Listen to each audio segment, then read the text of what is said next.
Estamos mais uma vez iniciando o exórdio que vai dar entrada ao estudo do Livro dos Espíritos. Hoje nós vamos continuar lendo o Evangelho segundo o Espiritismo, capítulo 3, item 3. Diferentes categorias de mundos habitados. Mas antes eu vou convidar a senhora Franciele para fazer a prece inicial. Convido a todos a fechar os seus olhos, elevar os seus pensamentos a Jesus. Ave Maria, cheia de graça, o Senhor é convosco. Bendita sois vós entre as mulheres, bendito é o fruto do vosso ventre, Jesus.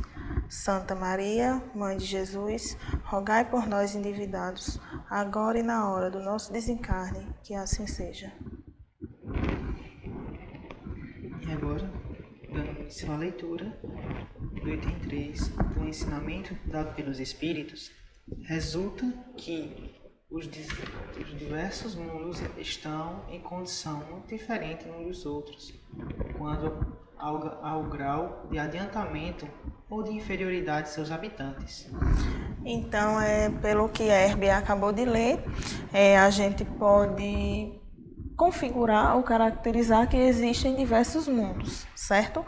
Alguns, digamos, menos adiantados do que a Terra, alguns que estão no mesmo nível de adiantamento da Terra e alguns que são mais adiantados, mais elevados.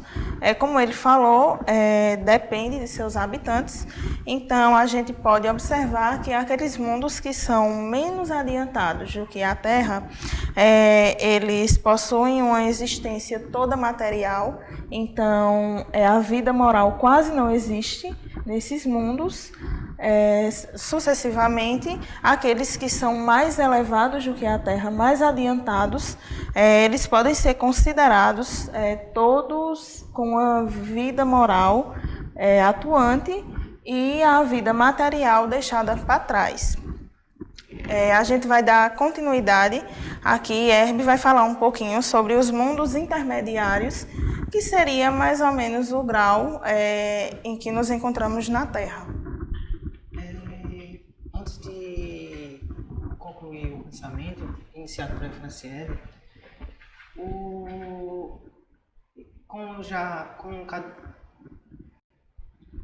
como podemos observar na Revista Espírita, por exemplo, há diversas categorias de mundos habitados.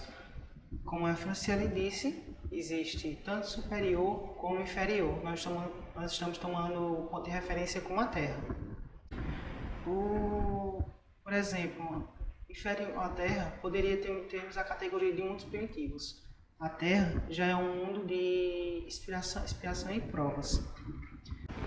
E não existe somente a Terra como expiação e prova. Nós sabemos que o universo é vasto. Sabemos que não há fim. Está sempre em expansão. Logo, podemos ter a ideia de que existem mundos habitados e pode ser que tenha alguns como a Terra, no mesmo nível de evolução moral.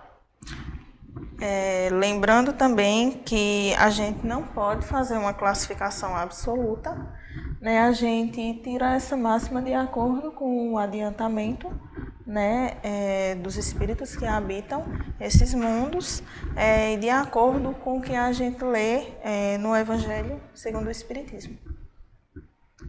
Vocês ficam agora com mais um estudo do Livro dos Espíritos e até breve. Até a próxima.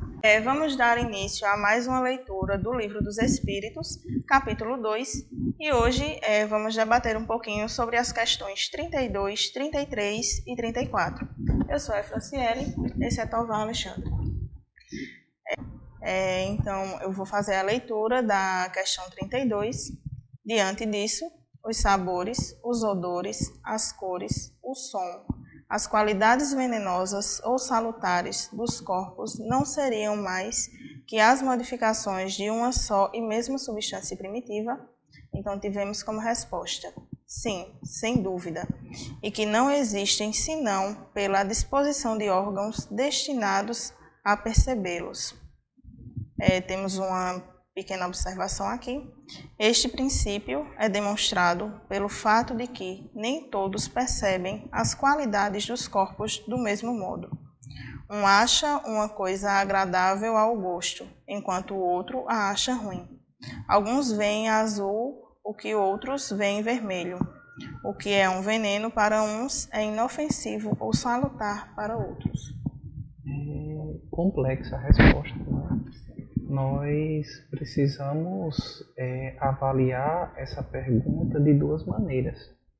A primeira pergunta, ele pergunta sobre molécula e pergunta sobre onda eletromagnética. Não é? Ele pergunta sobre sabores, odores e sons.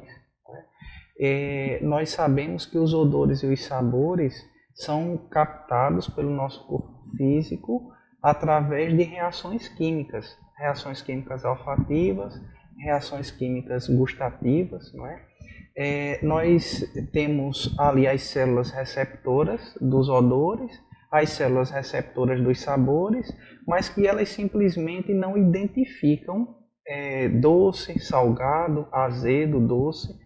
Nós sabemos que há uma reação química aqui dentro do bolo alimentar, e aquela reação química que acontece com o auxílio de diversas enzimas liberadas pela saliva é que gera o sabor.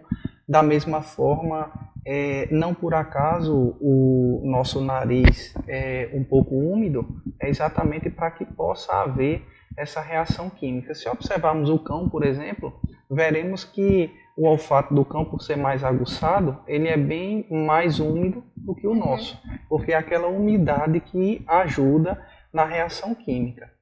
Na resposta, também nós temos duas questões diferentes a serem analisadas. Ainda não entrando na questão eletromagnética, como ele pergunta se os sabores e os sons são derivados do mesmo produto, vamos dizer assim. Se existe uma matéria-prima e tudo que existe se deriva daquela matéria-prima. E os espíritos dizem que sim, que é tudo derivação do fluido cósmico universal, mas que nós observamos essa derivação de forma distinta. Inclusive, dois seres humanos, como ele diz, podem ver cores distintas. Não é? É preciso que nós também possamos compreender que as cores, elas são percebidas, ou seja, as ondas eletromagnéticas são lidas através do nosso globo ocular e isso é processado no nosso córtex visual. Muitas vezes esse processamento está acometido de alguma patologia e nós não conseguimos perceber as coisas de forma igual às outras pessoas. Da mesma maneira que dois médiuns videntes podem ter vidências diferentes a respeito de um mesmo espírito. Vocês já perceberam que os santos da Igreja Católica, e sempre que nos referimos a outras religiões, nos referimos muito respeitosamente. Nos referimos aos nossos irmãos católicos não em nenhuma tentativa de denegri-los, mas em trazê-los também como representantes do Cristo na Terra. Nós observamos que nos santos da Igreja Católica, eles têm uma auréola, não é? E muitos médiuns, que têm algum tipo de evidência, dizem que nas pessoas ou naqueles santos, eles viam uma espécie de iluminação no coronário, por cima da cabeça, ou por isso da auréola. Só que aquela iluminação que eles estavam vendo era pela falta de prática na vidência. Existia o espírito superior, o anjo da guarda, o guia espiritual. Nós não vamos aqui entrar em detalhes de uma figura especificamente, porque não é esse o nosso objetivo, mas havia uma entidade superior por trás e a luminosidade daquela entidade era que era vista. Mas, como faltava-se referência, entendia-se como uma iluminação daquela pessoa. Quantas vezes nós, não é, estamos nas palestras e as pessoas, quando terminamos, não é, vêm nos dizer, eu não estou dizendo a mim pessoalmente, isso acontece com você, acontece com os outros palestrantes também, de as pessoas virem e dizer, olha, eu vi uma luz por trás de você, eu vi uma luz na sua cabeça, não é? O que é isso? Senão os espíritos que estão nos dando assistência naquele momento. Nós percebemos que a questão de como esse processo se dá, muitas vezes nós ouvimos um som muito agudo, não é? Nós ouvimos aquele som fino, não é? Aquele som fino, ele é dado pelo intervalo muito curto entre uma crista e outra da onda sonora que está vindo. Algumas pessoas sentem aquilo como uma agulha furando o ouvido, outros sentem um pequeno incômodo. É a isso que ele se refere. Da mesma forma, para uns, o odor representa uma agressividade tão grande à mucosa nasal que ele começa a espirrar, ele não consegue ficar naquele ambiente, ele lacrimeja. Para outros, eles ficam naquele ambiente, não tem problema nenhum com aquele odor. Será que há uma diferença para que um tenha agressividade diante do odor e o outro não? Não. Nesse sentido, é a sensibilidade de cada um de nós. Nós vamos entender essa questão da sensibilidade individual de cada um nessas duas outras questões que foram propostas por Kardec. Então, vamos dando continuidade à leitura. Agora vamos ler a questão 33. A mesma matéria elementar é suscetível de receber todas as modificações e de adquirir todas as propriedades? Então, temos como resposta: sim.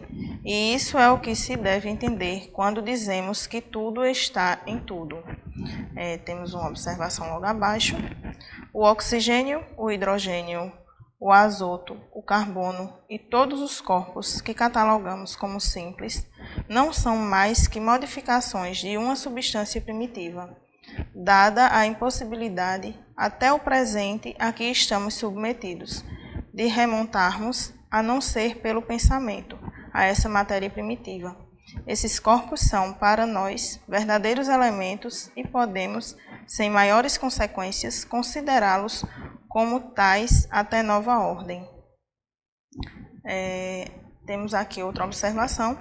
Essa teoria parece dar razão à opinião daqueles que não admitem na matéria senão duas propriedades essenciais, a força e o movimento, e que pensam que todas as outras propriedades não são mais que efeitos secundários variando segundo... Não, peraí, então vai. Isso é outra pergunta. Uma pausazinha. É a questão número 2A. Essa aqui. Eu termino com uma pergunta. Aqui é a 33. Isso, aí aqui teve é a a resposta. 33A. Então aqui já é uma nova pergunta. Você lê, começa de novo, certo. E lê só até aqui. Só até aqui. Mas essa aqui vai ser feita também. Vai. Aí você diz assim, a 33A. Tá.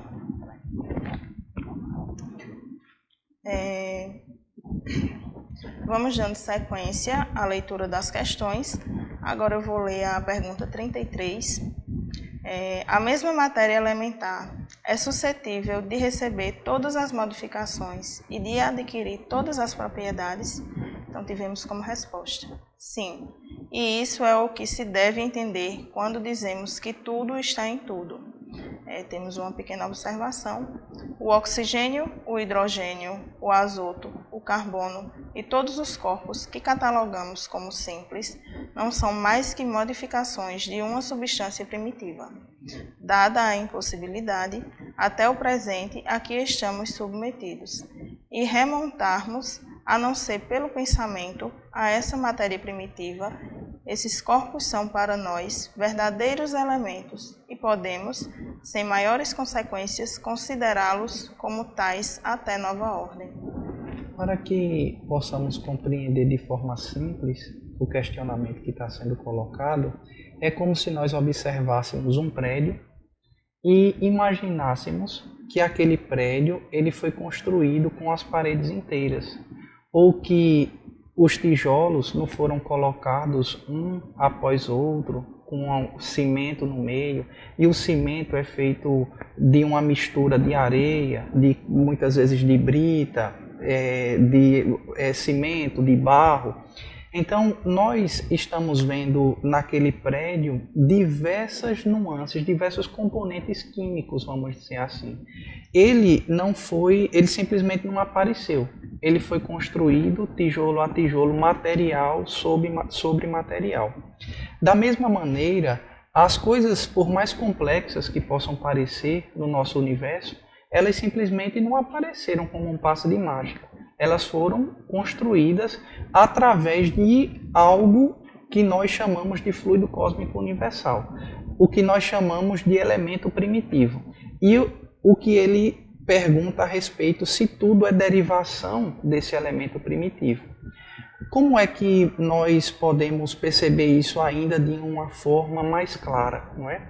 Se nós pegarmos um pedaço de nossa camisa, por exemplo, e submetermos essa camisa a um microscópio eletrônico, nós vamos aproximar o zoom, nós vamos ver os tecidos, vamos aproximar, vamos ver o fio de algodão, se ela for de algodão, se for de outro fio sintético, veremos o fio sintético, vamos aproximar um pouco mais, veremos uma aglutinação molecular, a composição química de que ela é, vamos aproximar um pouco mais e aí nós vamos encontrar um elétron ali. Vamos ficar até aí no exemplo, não vamos ir mais fundo para não ficar complicado. Se nós pegarmos um pedaço de uma cadeira de plástico e colocarmos aquele pedaço de plástico no mesmo microscópio eletrônico, nós vamos aproximar, vamos ver da matéria-prima de que é feito, aproximamos um pouco mais, vamos ver a mesma aglutinação molecular, vamos aproximar um pouco mais e encontramos um átomo. Então, o tijolo primitivo do universo, vamos dizer assim, é o átomo. Só que a aglomeração atômica ela não se dá. Ele deu de uma maneira qualquer. Ele deu o exemplo do oxigênio e do hidrogênio. Não é? A água, nós temos o H2O. Por que é que essas moléculas juntas formam a água? Não é? Se nós formos observar o modelo atômico do hidrogênio e o modelo atômico do oxigênio, nós veremos que as camadas que têm elétrons são camadas distintas uma dos outros. Eles não têm elétrons na mesma camada, por exemplo. Então, nós começamos a perceber que as coisas na natureza elas não acontecem por acaso, elas têm um porquê de acontecer. Isso nos remonta à inteligência de Deus, por ter conseguido fazer com que, por exemplo, na tabela periódica, nós encontramos os modelos atômicos e não encontramos repetições naqueles modelos. Então, e alguns deles não são capazes de naturalmente se unir, porque as ligações elas não são possíveis serem feitas de forma natural, sem que haja um agente, ou de calor, ou de agitação, tem que haver um agente externo, mas de forma natural não era possível que fosse feita. Nós observamos que a complexidade dos corpos da natureza elas se dão sempre da derivação desse único elemento. Para nós, repito, fluido cósmico universal. Se fizermos um paralelo com a ciência material, podemos chamar isso de átomo. Dando sequência à leitura, eu vou fazer agora a questão 33A. Essa teoria parece dar razão à opinião daqueles que não admitem na matéria senão duas propriedades essenciais, a força e o movimento, e que pensam que todas as outras propriedades não são mais que efeitos secundários, variando segundo a intensidade da força e da direção do movimento. Tivemos como resposta: essa opinião é exata. É preciso ajuntar também, segundo a disposição das moléculas, como vês, por exemplo, num corpo opaco que pode tornar-se transparente e vice-versa. Nós observamos que a mudança de propriedade ela se dá não necessariamente por uma mudança profunda na estrutura daquilo que nós estamos analisando, e sim por mera questão vibracional. Eu dei o exemplo na questão anterior do modelo atômico do hidrogênio e do modelo atômico do oxigênio. Mas se nós pegarmos o modelo atômico do bário, por exemplo, o que vai modificar é a camada e a quantidade de elétrons, prótons, nêutrons que existe naquele componente. O que vai variar é como aquele elétron está formado. Então, se o que vai mudar é como aquele elétron está formado, na realidade o que vai mudar é a vibração que aquele objeto está.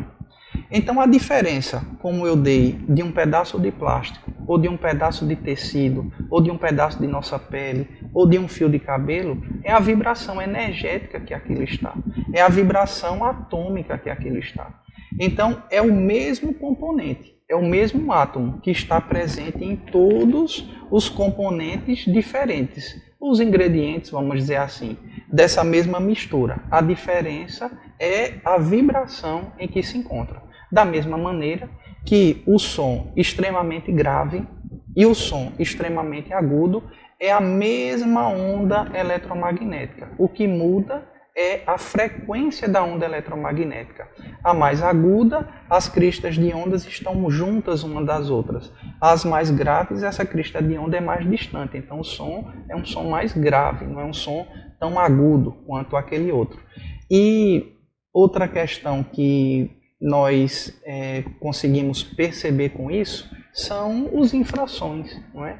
Nós, muitas vezes, as pessoas que moram perto da estação de metrô ou aquelas pessoas que moram perto de avenidas movimentadas onde passam caminhões, percebem que os caminhões, quando passam com o giro do motor muito alto, as portas e janelas tendem a tremer.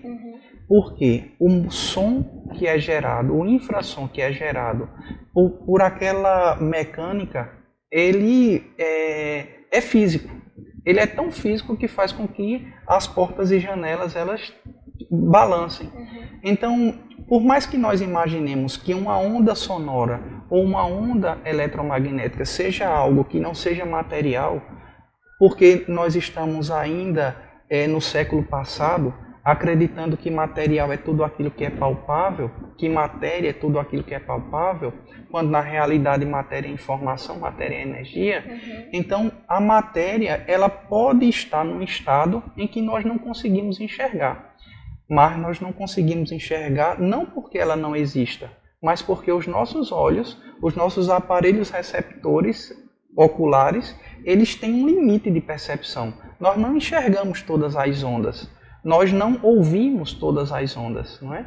Então, é preciso que nós tenhamos a compreensão de que quando colocamos, por exemplo, que os espíritos estão em outra dimensão, nós queremos dizer que os espíritos estão em outro estado vibracional. Então, como eles estão vibrando numa onda diferente de onde nós estamos, é possível que com o olho do corpo físico nós não enxerguemos. Mas aquelas pessoas que têm a capacidade de fazer a leitura dessas ondas de forma mais ampliada, no caso o médium vidente, que ele sente essa leitura, ele faz essa leitura com o perispírito, então fazendo essa leitura com o perispírito, ele observa o espírito não só com os olhos físicos, mas com todo o corpo. Quem tem vidência vai entender o que eu estou dizendo, porque quem não tem a mediunidade educada e aquele companheiro espiritual chega de madrugada nos perturbando, a pessoa fecha os olhos ou se cobre com lençol. Mas ele continua vendo e ouvindo da mesma maneira. Prova que ele não está vendo com os olhos físicos, não é? Ele está vendo com o perispírito. Ele está fazendo essa leitura com o perispírito. Dando continuidade, agora vamos ler a questão 34. As moléculas têm uma forma determinada? Temos como resposta, sem dúvida. As moléculas têm uma forma determinada, mas que não é para vós apreciável. É verdade.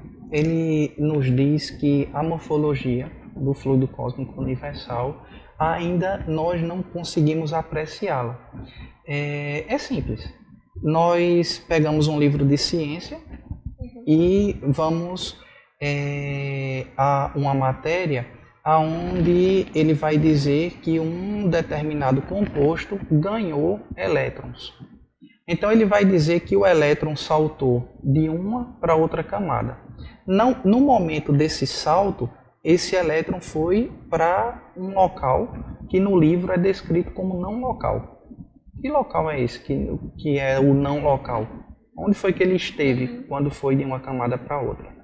Então, nós ainda não conseguimos apreciar de todo os componentes de funcionamento do universo.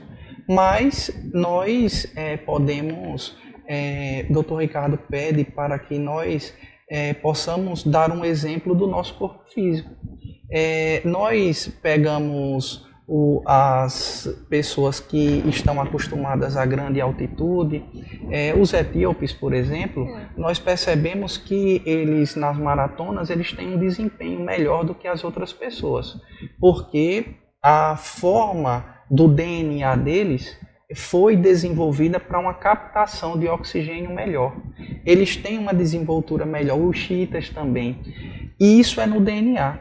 Se o etíope nascer no nível do mar, ele vai conservar a mesma capacidade que ele tem de captar melhor o oxigênio por estar acostumado às grandes altitudes.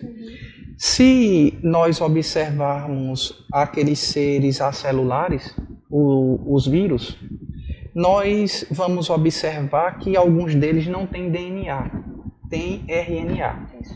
O RNA ele é algo que resolveu uma problemática que existia, porque nós temos as fitas de DNA no nosso organismo celular e nós temos as proteínas. O DNA, para se desenvolver, precisa da proteína. E a proteína, para se desenvolver, precisa do DNA. Então a gente tem a questão do ovo e da galinha. Quem foi que veio primeiro, o DNA ou a proteína? Solucionamos isso com o RNA. O RNA é possível de guardar DNA e é possível de guardar proteína.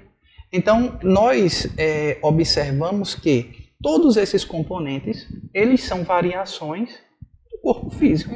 São variações daquilo que está entre as nossas células ou que faz parte dos ingredientes da fisiologia humana. Nós estamos observando que o corpo físico ele não é composto simplesmente de pele, fígado, rins, ele é composto de células, de enzimas. Essas enzimas elas são fabricadas e se elas não são destinadas, elas acabam perturbando o corpo físico. Um exemplo que me lembra do Dr. Ricardo é da adrenalina, não é? A mulher desenvolveu a atenção, a mulher desenvolveu a multifunção pela tarefa que exerceu durante o longo dos anos. O homem desenvolveu a habilidade de correr, de subir em árvores, não é? E muitas vezes a criatura, principalmente do sexo masculino, quando ele tem uma descarga de adrenalina muito grande, ele toma um susto, por exemplo, dali a pouco tempo ele está com as pernas bambas, não é? Porque ele recebeu uma descarga de adrenalina para correr. Era um perigo. Naquela época ele ia correr quilômetros. Hoje em dia ele fica parado. Então aquilo perturba o organismo de algum jeito. Perturba de que maneira? Aquela adrenalina precisa ser gasta. E a forma que o organismo tem de fazer é fazer com que os músculos tremam para que gaste aquela enzima que foi dispensada na corrente sanguínea. Então, nós estamos observando que, sim, a nossa fisiologia é bastante complexa, mas existe um início, existe um tijolo primordial. E se nós formos na corrente sanguínea, retirarmos o sangue, retirarmos uma enzima de adrenalina, submetermos aquela enzima de adrenalina ao microscópio eletrônico, o que vamos encontrar? Um átomo. É o tijolo primordial. E qual é a diferença da molécula de adrenalina para a molécula de oxigênio? A vibração. É a composição atômica. É como os átomos estão dispostos dentro daquela... ou como eles foram energeticamente submetidos para que tenha determinada vibração. E aí, para encerrar, é importante que façamos um parêntese que sustenta o nosso modelador bioenergético. o nosso perispírito que dá forma ao corpo físico. Em nós humanos, ao corpo físico, nos animais, o corpo dos animais. Nós observamos o lixo e aparentemente o lixo não tem nada. Se deixarmos aquilo ali fechado durante algumas semanas, surgirão micro-organismos ali. Aqueles micro-organismos, eles se materializaram, foi um milagre, o que é que aconteceu para que aqueles micro-organismos simplesmente eclodissem ali, não é? É preciso que haja um modelador bioenergético para que aqueles corpos se formem. Nós não estamos aqui dizendo que existe uma alma complexa como a nossa alma nos nossos irmãos menores. Isso é uma outra confusão que a gente pode desfazer nas questões mais adiante. Mas todos que têm um corpo físico precisam de um modelador bioenergético. Esse modelador bioenergético é o modelador que vai dar vibração a essas células, que vai fazer com que haja o tecido específico musculoso do coração, o tecido específico poroso dos pulmões, o tecido específico esponjoso do pâncreas. Então, assim, nós iremos ter as nossas formações fisiológicas de acordo com como esse modelador bioenergético imprime isso. E se nós, de alguma maneira, perturbarmos esse modelador bioenergético, suponhamos que nós resolvamos tirar a nossa vida pela ingestão de venenos, por exemplo. Iremos danificar o nosso modelador bioenergético. E no próximo reencarne nosso, possivelmente viremos com problemas severos nessa região. Então, aí está explicada, já adiantando o que veremos nos programas anteriores, as malformações congênitas. Porque se Deus é justo e soberanamente justo, sim, não poderia imprimir sofrimento a qualquer criatura que fosse, por qualquer motivo que fosse. Uhum. Então tudo derivaria das nossas ações. Sim. E tudo que a gente tem, que a gente pode ver, ou que a gente não pode ver, ou que a gente pode sentir, ou que está ao nosso redor, é derivação do fluido cósmico universal. Só para finalizar, tem aqui a última questãozinha, que é a 34A. Essa forma é constante ou variável? Então, temos como resposta constante para as moléculas elementares primitivas, mas variáveis para as moléculas secundárias, que não são mais que aglomerações das primeiras, porque o que chamais molécula está ainda distante da molécula elementar. Ele está dizendo o seguinte: lembremos que esse livro foi cunhado em 1857, então essas questões elas foram separadas antes ainda desse período. E ele está dizendo que nós estamos longe de descobrir qual é essa partícula elementar. Eu passei esse programa o tempo inteiro dando como exemplo o átomo como partícula elementar. Nós, há pouco tempo, descobrimos que o átomo não é só prótons, nêutrons e elétrons. Tem neutrino, tem os bosões de Higgs, tem supercordas. Então, tem um outro universo dentro daquilo que nós achávamos ser uma coisa que até um pouco tempo atrás, se nós recorrêssemos ao dicionário, átomo seria uma partícula indivisível. Uhum. Não é?